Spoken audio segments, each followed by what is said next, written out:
Hello, I'm Jeffrey Peterson, AFA Alaska MEC President, and I'm here to talk to you about the 480 TFP threshold and how it impacts various provisions in the contract.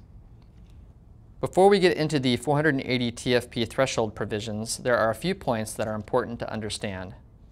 Work TFP is all TFP credit, excluding sick leave and vacation, but including minimum pay rules, premium pay, over-duty pay, training pay, etc.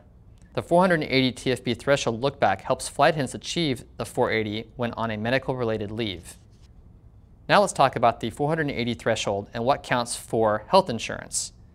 Sick leave does count for health insurance.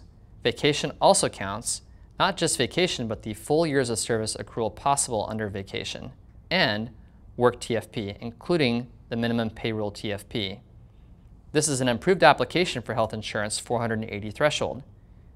Even if a flight attendant did not achieve paid vacation days in a year, her or his full potential accrual of vacation TFP will be soft credited towards the 480 for purposes of healthcare insurance qualification. For example, in 2015, flight attendant Toby, who has achieved 18 years of service, is credited with only 360 TFP and does not receive any paid vacation days in 2016. Toby potentially had 140 TFP of vacation pay in 2016. 35 days times 4 TFP per day equals 140 TFP. Under TA2, even though Toby did not qualify for paid vacation in 2016, he will receive a soft credit of 140 TFP towards his 480 for 2016. Now let's talk about the 480 threshold and what counts for uniform credits. Sick leave does count, vacation does count, and worked TFP also counts. That means there's no change from current book practices. Now let's talk about the 480 threshold and what counts for vacation. Sick leave does not count, vacation does not count, but work TFP, again including the minimum payroll TFP, does count towards vacation. In our current contract, you must achieve the 480 threshold, including sick leave and vacation TFP, to receive paid vacation. If you do not meet the 480, then you receive the days off without pay. In TA2, the 480 calculation includes worked TFP and excludes sick and vacation TFP. If a flight attendant's accrual is 240 to 479.9 TFP, then she or he receives half the days off without pay. If a flight attendant achieves less than 240 TFP, then she or he receives no vacation days off and no pay. Now let's talk about the 480 threshold and what counts for longevity paid time off, or PTO. Sick leave does not count, vacation does count, and work TFP also counts. That means an additional week of vacation is available if a flight attendant has 25 years or more of service and was credited with 960 TFP, including vacation TFP, but excluding sick TFP. Now let's talk about the 480 threshold and what counts for the benefits under the attendance policy.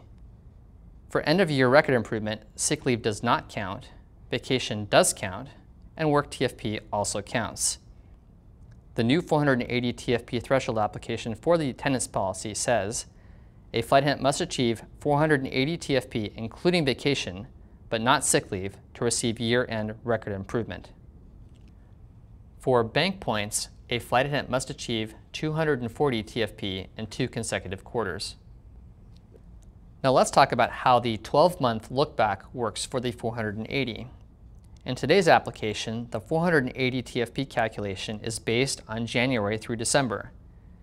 In TA2, the 480 is also based on January through December. However, if you're on a medical-related leave and coordinating with sick leave, you get to skip the months of coordination and go back into the year prior and capture months while not coordinating. This could help increase the credit hours towards the 480 TFP. Now let's go over an example of how the annual TFP credit works in a year where you're coordinating 3 months of medical leave. You're on 3 months of medical leave and sick leave coordination and 9 months of active status.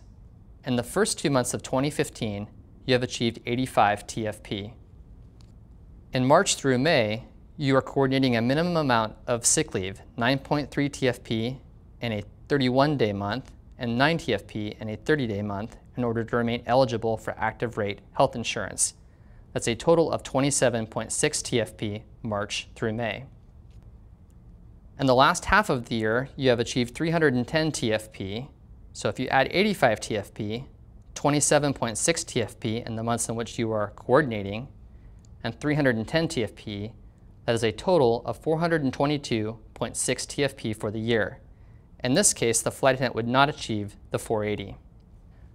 In TA2, the look back would eliminate the coordinating months. That means in March through May, the months in which you were coordinating, the 27.6 TFP is not counted. 85 TFP plus 310 TFP in the last half of the year equals 395 TFP. But we're not done yet. The look back would capture 3 active months in 2014. On a medical leave, you were coordinating sick leave in September and October of 2014, and you worked in August, November, and December. The months of medical leave in September and October in 2014 would be skipped because even in the look back, the coordinating months are skipped. In 2014, you would be credited 153 TFP for the active months, August, November, and December, and 395 TFP in the active months in 2015, again, excluding March through May. The flight attendant would reach back and capture the TFP of August to add to the 480 TFP threshold calculation of 2015. Let's look at how the 12 full months between 2014 and 2015 on which you are active status add together to create the total look back. 153 TFP for August, November, and December of 2014 plus 395 TFP in 2015, excluding March through May, equals 548 total TFP.